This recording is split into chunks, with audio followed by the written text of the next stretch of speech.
Boa noite. Boa noite, tudo bem? Muito bom. Vamos já nos conectando com o tema da palestra. Eu coloquei como uma forma de questionamento, de pergunta: Deus pode tudo? E aí, em cima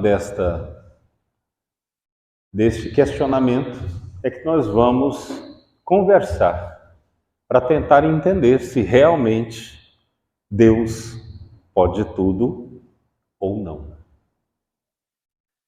E, para começar, quero ler junto com vocês uma fala de João, primeiro, no qual ele diz: no princípio era o Verbo, e o Verbo estava com Deus, e o Verbo era Deus. Ele estava no princípio com Deus. Todas as coisas foram feitas por ele, e sem ele, nada do que foi feito se fez. Nele estava a vida, e a vida era a luz dos homens. Muito bem. Eu decidi ler um pouco sobre isso para a gente iniciar a nossa conexão com aquilo que João ele descreve muito bem. Então, eu vou pedir agora nesse momento que você já mantenha os olhos fechados. Nós vamos aqui primeiro fazendo a nossa conexão espiritual com o divino, com o nosso mestre, com os mentores da casa, com a nossa espiritualidade. Primeiro, respirem, deixe o ar entrar, deixe o ar sair.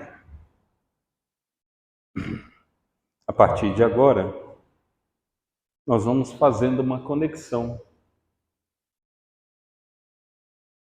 E essa conexão, ela irá abastecer a nossa alma com o sopro divino. Querido Pai, pela Tua misericórdia, nós pedimos neste momento que seja feito, a partir desse instante, nesta casa, com todos esses irmãos e irmãs aqui presentes, que seja oferecido o melhor de nós, que seja dado também a oportunidade do refazimento energético, espiritual e emocional, que nós possamos compreender o que é colocado, o que é visto, mas também possamos trazer para nós a oportunidade deste refazimento energético. Pedimos a Tua presença e, através do Pai Nosso, vamos reconectando com o nosso Pai. Pai nosso, que estás nos céus, santificado seja vosso nome. Venha a nós o vosso reino. Seja feita a vossa vontade, assim na terra como nos céus. O pão nosso de cada dia nos dai hoje. Assim como nós perdoamos a quem nos tem ofendido. Não nos deixeis cair em tentações, mas livrai-nos de todos os males. Que assim seja. Muito bem. Muito bem, meus irmãos. Falar de Deus e questionar Deus, muitas vezes é um ato ignóbil. É um ato que nenhum de nós, num nível de sã consciência, ou talvez no nível de não entendimento, nós realmente possamos fazer. Mas o questionar, ele é humano. O questionar é humano. Então nós, que estamos na vivência deste corpo de carne, devemos questionar o que é, por quê e para quê. Qual a razão da nossa existência? Qual a razão de alguns princípios no qual nós ainda nos apegamos e que, nesses níveis espirituais, muitas vezes nós não compreendemos? E aí, Então, a mensagem de hoje é um questionamento. Deus pode tudo? Quando nós falamos ou questionamos isso, nós devemos procurar compreender o que esse questionamento realmente quer dizer para nós. E muitas vezes nós não temos noção, ideia, e a gente apenas aceita que Deus pode tudo. E Deus pode fazer tudo o que Ele quiser. Mas nós vamos entender isso juntos nesta palestra. Esse é o nosso objetivo aqui. Bom, como eu disse bem no começo, no princípio era o verbo. E quando a gente fala de verbo, e quando isso é colocado na leitura de João, o que João esclarece para nós? Dos 4 evangelistas principais, João é aquele que, num termo ainda não tão... vou falar uma palavra aqui um pouco diferente. João, ele foge da regra. Ele sai da casinha. É o único dos 4 que sai da casinha. E por que João faz isso? Porque a compreensão de João ela é muito maior do que dos outros 3 evangelistas. Não que os outros 3 não tenham feito a conexão com Jesus, obviamente que tiveram. Mas quando Lucas relata, quando Marcos relata e quando Mateus relata, eles são muito prolixos em várias situações. E uma conversa com a outra. Mas João, ele foge um pouco desse contexto no qual os 3 primeiros livros, eles conversam e João é o único que faz um movimento distinto. E por que ele faz isso? Porque a compreensão de João, ela é muito maior. Ela é muito mais ampla. Tanto é que no começo ele já fala isso. No princípio era o verbo. Então ele faz uma alusão também à leitura do primeiro livro do Velho Testamento, da Gênesis. E é ali que muitas coisas dentro do nosso princípio espiritual e crístico, onde nós vamos então compreendendo mais amplamente o que João estava querendo relatar. Obviamente ele está falando de Deus, e Deus é o princípio. Deus é o começo. Então, ele é o alfa, e ele também se torna ômega, ou seja, começo e fim. Aquilo que começa, aquilo que encerra.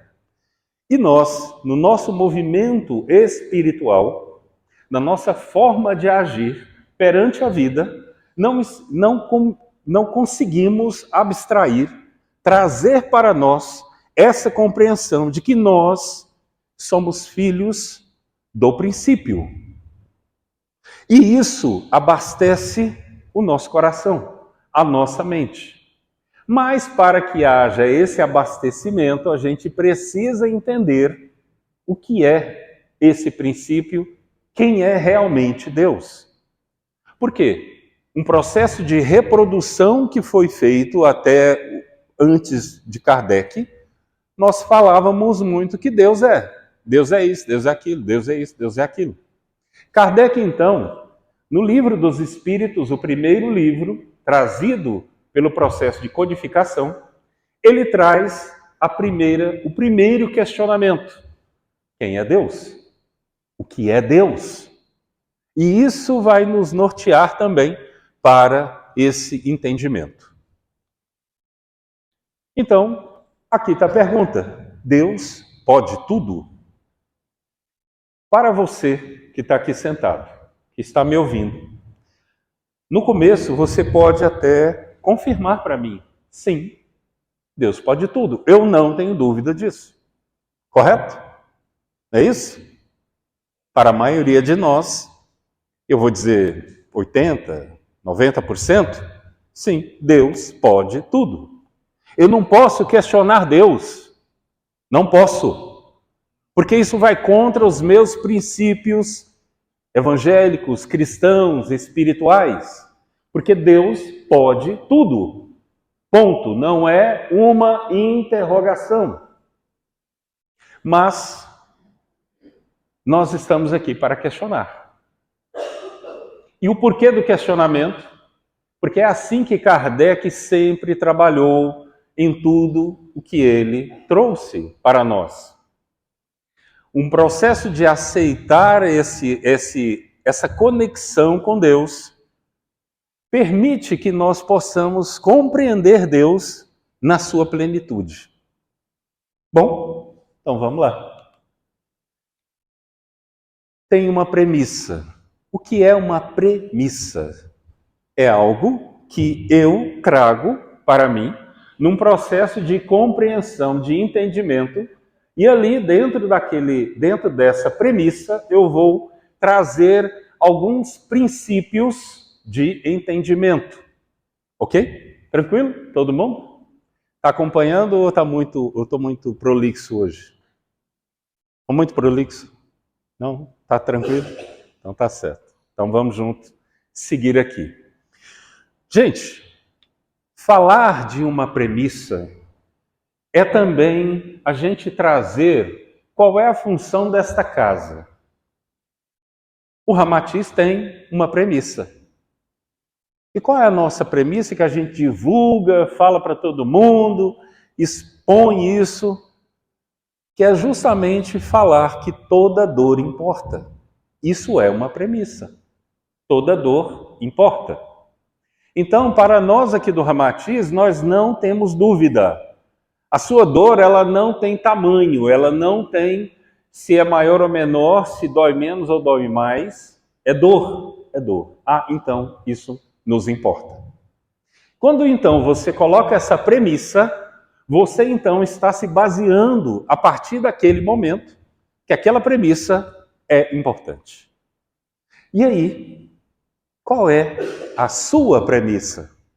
O que você traz para a vida? Porque a gente repete igual papagaio, e papagaio fala, mas ele sabe o que ele realmente está falando? Alguns estudos ainda dizem que não, mas tudo tem um mas. O que é importante nós sabermos? Qual é a sua premissa para a vida? O que você deseja para a vida? Ah, eu quero ter um carro, eu quero ter uma casa, eu quero ter. Bacana, legal. Está errado? Não, está tudo certo. Porque a escolha é sua. Mas quando a gente fala de um processo, de uma premissa e uma conexão conosco, isso parte então de quais princípios? Do que realmente eu olho na minha vida. O que eu olho? O que eu analiso na minha vida? O que eu desejo? O que eu quero? Mas, para eu querer, eu tenho que passar por alguns princípios. Primeiro, eu tenho que me identificar. Quem é o eu? Quem é o eu aqui na conversa? Porque muitas vezes a gente acha que nós pensamos por nós mesmos, organizamos o nosso pensamento e que está tudo certo. Eu digo a vocês que, segundo estudos recentes, 95% das nossas ações, pensamentos, sentimentos, emoções são inconscientes. Você não tem consciência disso. Então, resta para nós, num nível de consciência, 5%. É isso aqui que você tem de consciência. Nossa, 5%? Primeiro, nem sempre será 5%. Às vezes vai ser zero alguma coisa, 1%, 1,5%, não vai chegar a 5%. Às vezes não. Isso então nos leva a entender o quê? Ué, mas se eu, 95%, das minhas ações, meus pensamentos, meus sentimentos, minhas emoções são inconscientes, então eu sou guiado. Quem é que me guia? Quem é que me coordena se eu não tenho controle sobre isso? Total. Na verdade, muitas vezes o ego faz o movimento. Na verdade, muitas vezes o outro faz o movimento para você. E nós, então, somos guiados achando que nós é que estamos fazendo as coisas bacanas para a gente. Só que a gente não percebe que a gente vive no nível de coletividade. E quando a gente fala de coletividade, o que acontece aqui? Manda quem tem juízo, né? Não. Obedece quem tem juízo. Aí é um ponto importante. Porque então eu não tenho controle sobre mim, sobre minhas ações, sobre o que eu penso. Então, muitas vezes, aquilo que meu pai, aquilo que minha mãe determinaram para mim, e eu, num processo de negação, porque eu nego, eu não quero ser igual ao meu pai. Eu não quero ser igual à minha mãe. O que eu faço? Replico. Repito constantemente aquela ação. Por quê? Porque eu não penso sobre ela. Eu não racionalizo sobre ela. Eu não organizo o meu pensamento sobre aquela ação que eu estou fazendo. E aí, num processo de negação, o nosso inconsciente, então, ele deixa claro uma coisa. Porque na frase, eu não quero ser igual o papai. O não, ele é suprimido, ele é cortado no nosso nível de inconsciência. Então, a frase fica, eu quero ser igual papai. Curioso isso. Mas se eu quero negar, não, você vai ser igual. E aí a gente acaba repetindo ações, repetindo atos, repetindo movimentos, sem ter noção de que aquilo ali é uma repetição, porque é inconsciente. Bom, e aí cabe a nós, voltando para Deus, como é que é essa relação com o divino? Bom, o que é Deus? Deus é a inteligência suprema, causa primária de todas as coisas. Ok. Então, eu vim desse Deus que é a inteligência suprema, que é causa de tudo o que tem no nosso mundo e fora do nosso mundo também. Então, segundo essa premissa, causa primária de todas as coisas, o que mais que Deus, ele também é a causa? É só do bem? É só do bem? Não. Mas aí eu estou colocando Deus, tirando Deus do lado bom e colocando Deus também do lado mal. Então Deus também criou o mal? Como assim? Vamos analisar isso juntos? Porque o que acontece? Se Deus é a inteligência suprema e causa primária de todas as coisas, isso também não exime Deus do processo do mal. Mas tem uma questão aqui que está oculta nesta fala. Porque Deus, ele não distingue, para ele, tudo é um movimento, tudo é um processo. Ele é o Criador. Ele, como Criador, ele não está falando aqui que você vai ser bom ou você vai ser mal. Não. Ele não coloca nesse princípio do que é bom e do que é mal. Quem distinguiu as coisas fomos nós, humanos. Porque nós precisávamos entender o que é agradável a Deus e o que não é. O que é bom para Deus? E o que não é bom para Ele? Entende isso? Isso é importante. Esse é um dos princípios também do nosso processo. Nós precisamos do outro. Eu sem o outro, eu não sei quem eu sou. Eu perco a minha identidade. Sem o outro, eu não sou nada.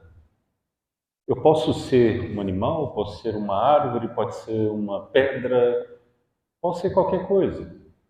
Mas eu me desidentifico porque eu não sei quem é o outro. Da mesma maneira, se eu não compreendo Deus, eu também me desidentifico dele. Eu não sei quem ele é. Eu não sei o que ele faz. Mandaram falar que eu tenho que obedecê-lo. Mas qual é o princípio disso? Por isso, questionar Deus é importante. Não é uma questão assim de não acreditar nele, mas é uma questão de entendê-lo. É por isso que a gente está aqui. E isso aqui é icônico. Quando a gente fala disso aqui, ainda que eu falasse a língua dos homens e dos anjos, se não tiver caridade, sou como o bronze que soa ou como o símbolo que retine. Ou seja, se eu não trabalho esse princípio da conexão com o Criador, tá? O humano conectando com o divino, aqui então eu não consigo estabelecer um contato, uma conexão com esse ser supremo. Agora, Deus, ele é muito amplo. E para a nossa vida, para muitos de nós, Deus, ele se baseia naquilo que eu acredito. Então, o que acontece? Eu não estou realmente acreditando em Deus, porque eu estou colocando Deus no meu princípio, na minha premissa. E Deus não está na minha premissa. Não, de forma nenhuma. Deus ele está além daquilo que eu acredito.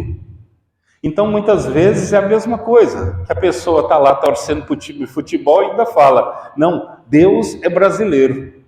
Então, todo time que jogar contra o Brasil, Deus está a favor do Brasil. Não é um princípio correto. Isso é ilógico. Então, a gente acredita em coisas que não têm um fundamento, não tem um princípio inteligente. E é aí que Kardec entra. Então, olha o quanto questionar as coisas, como Kardec fez, nos faz também refletir sobre nossas atitudes e ações. Então, daí vem essa importância. E aqui, nesta imagem, é importante deixar também a gente perceber Deus dentro do processo do humano. Deus aqui se humaniza para que nós possamos identificá-lo. Então, porque não está escrito lá também que nós somos criados à imagem e semelhança de Deus, não é isso que está escrito lá? Então eu tenho que humanizar Deus. Deus tem que ter paixões. Deus tem que ter raiva. Será? Que Deus é esse que tem raiva? É Deus mesmo ou não? E aí, acontece que na história da nossa humanidade, nós sempre criamos uma espécie de Deus. Zeus era um deles. Dentro da mitologia greco-romana, Zeus era aquele que era o Deus supremo, o Deus maior. Só que ele agia muito humanamente, muito humanamente. Ele flertava com a própria irmã, lá dos deuses. Ele tinha filhos com outras pessoas lá também, até com as humanas aqui. Então, que Deus é esse? Que conversa é essa? Então, a gente cria um Deus e conecta ele com nossas falhas, nossos defeitos, nossos problemas. Mas isso não se torna inteligente da nossa parte. Só que é difícil estabelecer um princípio, Deus e nós. E aí? Então Deus não pode negar a si mesmo. Isso é uma premissa. Deus não pode negar a si mesmo. Porque se Deus nega a si mesmo, ele deixa de ser Deus. E aqui também, Deus não pode mentir. Porque se Deus mente, onde nós iremos encontrar a verdade? Se Deus está mentindo. Outra premissa, Deus não pode ser injusto. Deus é justo com todos nós. Então ele não pode ser injusto. Mas aí, se eu sou de um lado e o meu irmão é de outro lado, para onde Deus vai? Para lá ou para cá? Qual lado que ele vai? Nenhum lado. Ele não pode ser injusto. É uma premissa de Deus. Deus não pode fazer coisas ilógicas. Um princípio de uma coisa ilógica é você colocar um tripé quadrado, um tripé de 4 pernas. Ilógico, não tem como. Então Deus não cria isso. Deus não cria coisas ilógicas. Correto? Porque se ele criasse uma coisa ilógica, ele nos daria essa informação. Mas os matemáticos, os físicos, os engenheiros, nós que vamos para a escola, nós vamos entendendo que dentro daquele princípio não tem como ser diferente. Então Deus não cria um tripé de quatro pernas. Não tem como. Isso não cabe. Então esse é um grande princípio daquilo que Deus não pode. Ok? Entenderam isso? E aí tem aqui, nada é impossível para Deus? Então a gente passa a questionar. Então tem coisas que para Deus ele não pode agir. Não pode agir. Por quê? Porque ele mesmo criou estas conexões aqui. Não pode negar, não pode mentir, não pode ser injusto, não pode fazer coisas ilógicas. Não pode. Por mais que a gente ache que ele vai fazer, ele não vai. Porque parte do princípio da existência dele. Olha o quanto que isso é sério. Mas aí, na nossa infantilidade, nós queremos que Deus faça tudo para mim. Porque eu rezo todo dia, porque eu oro todo dia, porque eu vou no centro espírita, porque eu vou lá no centro de Umbanda, porque eu vou lá também nos evangélicos, porque eu também vou lá no catolicismo, porque eu faço tudo isso. Então eu quero que Deus faça para mim agora. Ué, não vai. Não é assim que as coisas funcionam. O universo não se baseia só no meu eu, em mim. De jeito nenhum. E isso é tão complexo porque aí entra a questão do coletivo. O que nós acabamos de fazer aqui para auxiliar uma irmã? O que a gente acabou de fazer aqui? Foi pedido para que a gente ficasse em oração e para que houvesse para ela algum movimento de tratamento. Quer dizer, então, que se a gente trabalhar num processo coletivo, nós conseguimos, então, ajudar alguém? Sim. Ah, mas é onde que Deus entra? Porque aí eu não preciso dele? Precisa. Ai, como que eu preciso de Deus? Eu faço tudo sozinho, eu não preciso dele. Precisa. Como? O princípio, na verdade, vem de Deus. Então, se nós aqui nos juntarmos, mas no nível de compreensão verdadeira e honesta, nós podemos tratar. Podemos. Sim. Mas qual é o princípio que se baseia isso? Porque eu recebo orações e tal, algumas funcionam, outras não. Não é questão daquilo funcionar ou não. Não é só questão de uma fé. E o processo da fé, ela é também matemática. A fé também é matemática. Porque a fé, ela se baseia em princípios, daquilo que eu acredito que vai ser resolvido. Então, tudo isso tem, novamente, a palavra premissa. Tudo bem até aqui? Tudo certo aí? Estão acompanhando? Senão eu viajo e vocês ficam aí perdidos. Não, senhor. Conhece essa imagem aqui? Alguém conhece esta imagem? Não? Esta imagem aqui é do anjo caído do Alexandre. Ele é um francês, tá? Em 1600 e pouco ele fez esse quadro. Na verdade, ele tinha feito uma pintura antes e ele foi num concurso lá para ir para Roma. E naquela pintura anterior que ele fez, muito parecida com essa, não foi aprovada. Aí ele fez essa segunda pintura. E aí sim ela foi aprovada. Mas quem é nessa pintura esse anjo caído? Lúcifer, estrela da manhã. O que acontece com ele? Lúcifer, se você olhar bem aqui, o que a gente vê nele? O que você identifica nele? A raiva? O medo? O que você vê nesta imagem de Lúcifer aqui, no olhar dele? Às vezes, cada um de nós vai ver uma coisa, ou mais de uma coisa. Mas quando você olha para ele, você identifica imediatamente o que ele está sentindo. Não precisamos de palavras, a gente identifica o que ele sente. E o que ele sente também é raiva.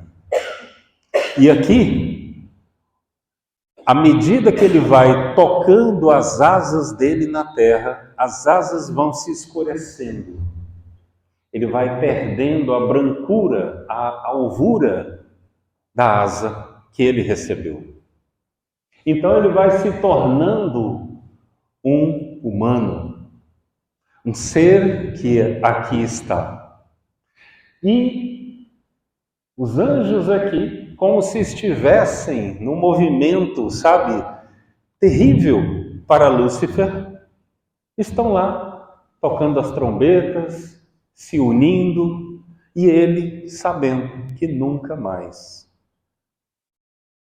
Interrogação, interrogação, nunca mais voltará para o seio divino? Porque nós temos uma tendência, nós como humanos, sabe? E Kant fala muito sobre isso. Nós temos uma tendência como humanos da gente pegar aquilo que é negativo, aquilo que é ruim, e a gente joga no chão, quebra, amaldiçoa, fala que nunca mais será nada na vida. Nós agimos como Deus, porque a gente fala, para este nunca haverá o perdão. Nunca acabou o perdão dele. Porque ele fez isso, fez isso, fez isso, fez isso, fez isso. Todas as maldades humanas aquele ser ignóbil fez. Será? Sim, alguns fazem. Nós não podemos também alisar, passar a mãozinha na cabeça e falar, não, tadinho. Porque muitos de nós, dentro do princípio espírita, acreditamos, e isso é um princípio que a gente vai entendendo, né? O espírita ele é bonzinho. O espírita, ele pega e aceita tudo. Toda a maldade. É porque aquele irmão... Não, tem nada disso. Nada disso. Nada disso. Kardec não colocou e não pontuou dessa maneira. É um engano nosso. Aquilo que é a verdade é a verdade. Aquilo que é a mentira é a mentira. Então tem que distinguir uma coisa da outra. E aí é o nosso ler do engano nesse processo. Então eu não posso trabalhar a caridade? Pode e deve. Mas eu também não posso ser ignorante, bobo, de acreditar piamente que as pessoas vão mudar assim. Mágica. Vamos deixar a mágica lá com Harry Potter? Vamos? Porque aqui na nossa vida real, as coisas não funcionam num processo mágico, mas funcionam num processo do entendimento, da compreensão. Então, a verdade ela é dura, ela é complexa, ela é difícil. Mas quem que quer ouvir a verdade? Poucos querem ouvir a verdade, porque a gente ainda quer viver na nossa sombra. Queremos estar aqui ainda, porque eu caí daqui e nunca mais vou voltar para lá. Acabou a vida para mim. E aí Deus, Ele não tem um plano para você. O povo adora falar isso, né? Deus tem um plano para você. Não, Deus tem um propósito. Vamos melhorar essa fala aí. Propósito. Melhor do que plano. Plano eu tenho aqui. Eu vou lá, a gente planeja 2024, né? Vocês fizeram isso, né, gente? Todo mundo chegou, dezembro, vai virada do ano, então a gente pega, faz lá um planejamento bacana do que eu vou fazer. Vou entrar na academia, vou emagrecer, vou engordar, vou fazer isso, vou fazer aquilo. E a gente planeja tudo. Quem fez? Quem que cumpriu? Nós já estamos em, olha, 19 de fevereiro, já fechando o mês de fevereiro, segundo mês do ano. Já vamos entrar em março, que é o terceiro mês do ano. E aí? O que você fez? Entende? Aí como é que eu estou cobrando de Deus? Então, Deus não tem plano, Ele tem um propósito. E o propósito dele é muito simples. Ama teu próximo como a ti mesmo. Amarás a Deus sobre todas as coisas e o próximo como a ti mesmo. Esse é o propósito dele. Simples. Tem problema nisso? Qual que é o problema aí? A gente não aceita amar o próximo e nem amar a nós mesmos. E quando a gente ama demais a gente mesmo, o que está acontecendo aí? Ah, você é narcisista. Aí a gente entra em Narciso. São complexos, tá, gente? Eu estou falando de vários níveis, várias complexidades, mas que nós vamos entrando nisso, porque é a nossa conexão com esse humano nosso, que é o nosso humano. Então, homem, mulher, conheça-te a ti mesma, a ti mesmo. Nós devemos nos conhecer. Então, para eu entender quem é Deus, a frase amarás a Deus sobre todas as coisas e ao próximo como a ti mesmo. O que a frase está dizendo primeiro? O que eu tenho que fazer primeiro, gente? De acordo com essa frase. Hã? Oi? Aqui disse amar a Deus. Quem mais aí quer compartilhar? Hã? Está mudo hoje? Hoje está todo mundo mudo, não quer falar. Pode falar.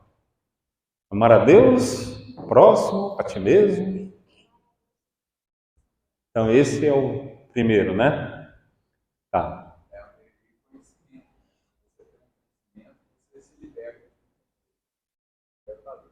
Interessante. A frase, entendam ela ao contrário. Entendam ela agora ao contrário. Amar a Deus sobre todas as coisas é o próximo como a ti mesmo. Então, primeiro, ama a ti mesmo. Segundo, amar o próximo. Terceiro, amar a Deus. Mas onde que tem esse princípio? Não está errado isso não, porque a frase começa lá com Deus. Mas peraí. Tem uma coisa que Jesus fala. Você que está querendo fazer a oferenda para Deus, primeiro, vá lá, reconcilia-te com teu irmão. Depois, vá até Deus e faça a tua oferenda. Muito simples, né? Aí a gente não presta atenção nas premissas. Premissa, prestar atenção. Porque isso é importante. Então eu tenho que me amar, e para eu me amar eu tenho que me conhecer. Porque se eu não me conhecer, como que eu vou me amar? Não tem lógica eu me amar. Porque não cabe. Então, primeiro é essa premissa. Amar a mim mesmo, me entender, me comunicar comigo mesmo sabendo quem eu sou. A segunda entra eu amar o próximo, e que é muito difícil amar o próximo, porque amar a nós mesmos já é complicado.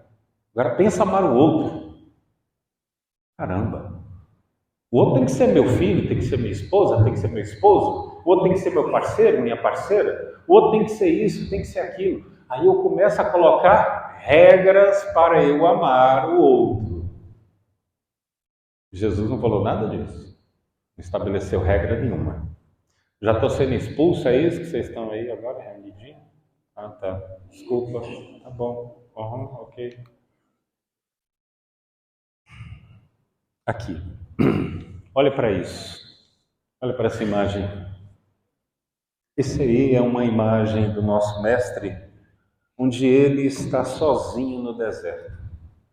Ele se encontra com ele mesmo. Nós precisamos nos encontrar com o nosso deserto.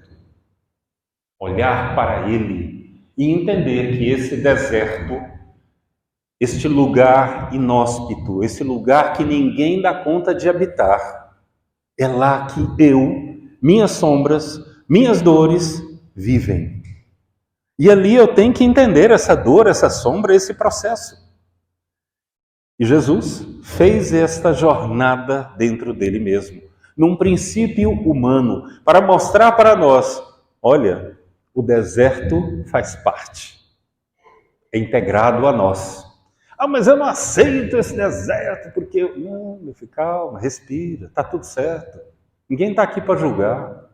A gente está aqui para te falar que o processo de um deserto e de uma desertificação, ela acontece dentro da gente.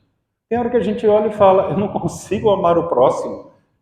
Meu deserto que está dizendo. Eu não consigo me amar. Meu deserto está dizendo. Então eu tenho que desbravar o meu deserto e entender. Por que eu não amo a mim mesmo? Por que eu não amo o outro? Porque, gente, N razões, N motivos. São N. Livrai-nos do mal, livrai-nos da tentação. É difícil nós nos livrarmos do mal e da tentação. E aqui, essa imagem é uma imagem de cá, tem o astuto, o esperto, o que eu vou chamar assim de, como é que o povo fala também? Coisa ruim, o demônio, né? Tal, essas coisinhas assim, né? Ele está de cá. Olha o olhar dele, o jeito da mão, o jeito... Olha o tanto de ele pegou aqui no jogo de xadrez. E esse aqui somos nós, os humanos, tentando e sofrendo ali com a jogada. Tem um em xadrez, ele é um jogador de xadrez, se eu não me engano, ele é russo, e ele olhou para esta imagem e falou: homem, não desista, ainda tem uma jogada para você. Porque no primeiro momento, acabou o jogo para o humano. Nós vamos nos entregar para ele. Mas ele fala, não, ainda tem uma jogada. E você pode se salvar. E aqui o anjo que observa. Geralmente os nossos guardiões, né, ficam aqui assim, ó, olhando. Mas eles não precisam falar muito. Porque quem age é ele, né? Ele age, gente, por quê? Ele é muito conectado com este aqui, conosco. E aqui eu só vou fechar, tá? Com esse poema de Orfeu. Encontrarás à esquerda da mansão do Hades uma fonte, e a seu lado um branco cipreste. Não te aproximas deste manancial. mas encontrarás um outro junto à fonte da memória, de onde fluem águas frescas, e diante das quais há guardiões. Diz-lhes: sou um filho da terra e do céu estrelado, mas a minha raça é do céu somente. Vós próprio o sabeis. E, ai de mim, estou ressequido de sede e pereço. Dai-me rapidamente a água fresca que flui da fonte da memória. E eles mesmos te darão de beber do manancial sagrado, e desde então tu dominarás entre os outros heróis. Este poema de Orfeu, ele vai falar sobre quando Orfeu ele perde a mulher dele, e aí ela é levada ao Hades. Quando ela chega no Hades, Orfeu pede para que ela seja libertada, sair do inferno. Então, Hades, que é o rei do inferno, vira para ele e diz: eu vou permitir que você venha e liberte-a, mas você não pode tocá-la. E no momento que você sair por esta gruta, você não pode olhar para trás, em nenhum momento. Se você olhar para trás, ela retornará ao inferno e nunca mais voltará. Então ele caminhou, foi chegando até o final. E quando chegou no final, ele pensou: não tem ninguém atrás de mim. Ele me enganou. Hades é um mentiroso, ele me enganou. Então, ele olha para trás. No momento que ele olha para trás, ele vê Eurídice, que é a amada dele, se despedindo dele e retornando ao inferno. Então, Orfeu perde o grande amor da vida dele. Esses princípios do que é o amor, muitas vezes também nos abalam. E aí é onde nós precisamos sim de compreender e olhar para a vida de outra forma, de outra maneira. Um processo mais de compreensão e amor. Vou pedir a todos fecharem os olhos, se posicionem para receber o passe. Permitam então nesse instante que o Criador de tudo que existe possa aqui, através dos nossos irmãos, iniciar o passe neste momento. Querido Pai, pela Tua misericórdia eu peço que possa trazer a estes irmãos as bênçãos divinas e maiores, que possa habitar cada um destes corações com a Tua presença. Eu me conecto com o amor maior. E assim eu posso trazer esta luz para mim, habitar esse coração ainda entorpecido pelas dores e dificuldades humanas, mas sabendo que o princípio do amor, ele habita em mim. E agora eu permito que o Pai esteja comigo. Peço a meu Deus que possa permitir que toda esta luz, que todo esse amparo seja então dado para mim. Vamos respirando, solte o seu corpo, permita que ele seja conectado com a divindade e possa, nesse momento, receber os passes angelicais. Senhor, fazei-me instrumento de vossa paz. Onde houver ódio, que eu leve o amor. Onde houver ofensas, que eu leve o perdão. Onde há discórdia, que eu leve a união. Onde houver dúvidas, que eu leve a fé. Onde houver erro, que eu leve a verdade. Onde houver Desespero que eu leve a esperança, onde houver tristezas que eu leve alegria, onde houver trevas que eu leve a luz. Ó Mestre, fazei que eu procure mais consolar que ser consolado, compreender que ser compreendido, amar que ser amado, pois é dando que se recebe, é perdoando que se é perdoado, e é morrendo que se vive para a vida eterna.